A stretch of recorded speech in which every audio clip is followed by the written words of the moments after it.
good to see you again. FIFA published those results which we talked about, and they're in a scrap with UEFA. We'll talk about that in a moment, but I gather there's been a really significant development. Tell us. Yes, this is a story actually that was first reported by ESPN this morning, and it has just been confirmed by UEFA. It is actually very surprising, but I think it's exciting for football fans because UEFA and the South American Football Confederation, CONMEBOL, are in talks for the 10 South American national teams to join the UEFA Nations League from 2024. So yesterday we had the Nations League draw for 2022.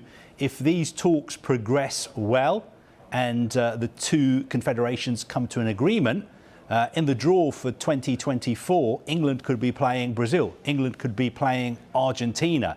Now, the 10 national teams that would join the Nations League would be all the members of CONMEBOL. So that is Argentina, Bolivia, Brazil, Chile, Colombia, Ecuador, Paraguay, Peru, Uruguay and Venezuela.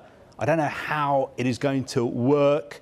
For instance, if England are in the same group as Argentina or Brazil, would Argentina and Brazil be based in Europe for the competition, or would European teams fly to South America as well?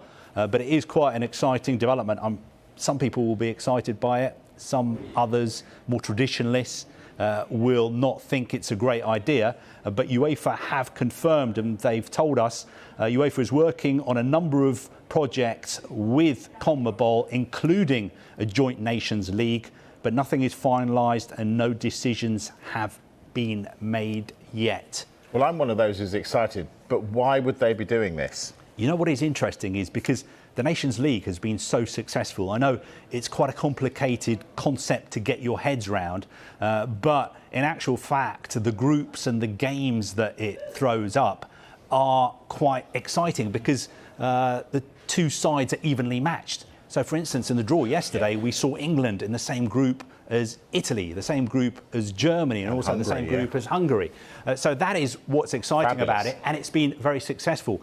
But what the South American countries have been very upset about is, if you go back a few years before the Nations League, do you remember we used to have Brazil, Argentina coming and playing friendlies, for instance, at Craven Cottage? Yeah. Brazil would play Ghana at Craven Cottage. We had Argentina coming and playing in London. So for the South American countries, those international windows were a cash cow because Brazil and Argentina could come to Europe and play friendlies.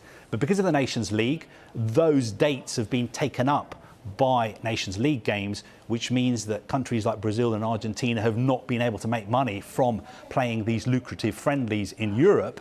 So the people at CONMEBOL have obviously got their heads together and thought, well, we've lost all those friendlies because of the Nations League. If you can't beat them, join them. So let's see if we can play in the Nations League as well. And I think a lot of people would have said a few months ago, absolutely impossible. You're not going to have a sort of that kind of cooperation between different confederations. But that is what UEFA and CONMEBOL are working on. It'll be very interesting to see what FIFA think about this, because I don't think they will be pleased at all. Speaking because of which, course, FIFA want to set up their own sort of version of the Nations League as well. The background to all this is there's a real war that's been going on behind the scenes for a long time between FIFA and UEFA, and all these kind of things are feeding that kind of war between the two rivals, one who runs European football, one who runs world football. What is it they're fighting about today? Well, look, what they're fighting about is on Monday we're going to have a big meeting called by FIFA. All 211 federations, national associations are invited. And what they're going to be discussing is FIFA's proposals to have a World Cup every 2 years and also to have a new international match calendar. At the moment, we've got 5 international match windows every year. FIFA wants to cut it to 2, and also they want to have a World Cup every 2 years. Now, UEFA are totally opposed to that. They don't want that happening at all. And today we had a kind of PR war between UEFA and FIFA. First out of the blocks was UEFA. They released this report this morning that they say they'd commissioned, and the report by an independent consultancy, UEFA says that if we had a World Cup every 2 years and we changed the international match calendar, it would be a disaster for European football. And they say it would cost European national associations £600 million a year. A couple of hours later, FIFA released their own survey, and guess what? FIFA's survey backed up their position, which is that having a World Cup every 2 years is a great idea and it's what football fans want. And FIFA's survey, which was done by consulting 30,000 fans around the world, FIFA say that 63% of those fans would like to see more frequent World Cups. But in Europe, only 48% are in favour of more frequent World Cups. And interestingly, a lot of opposition in England, Germany and France, especially in England, only 53% are opposed to more World Cups, 15% in favour. But look out for this meeting on Monday. I know there's a big Premier League meeting as well, but there's a big FIFA meeting as well to discuss what's going to happen, because FIFA want a World Cup every 2 years, UEFA do not.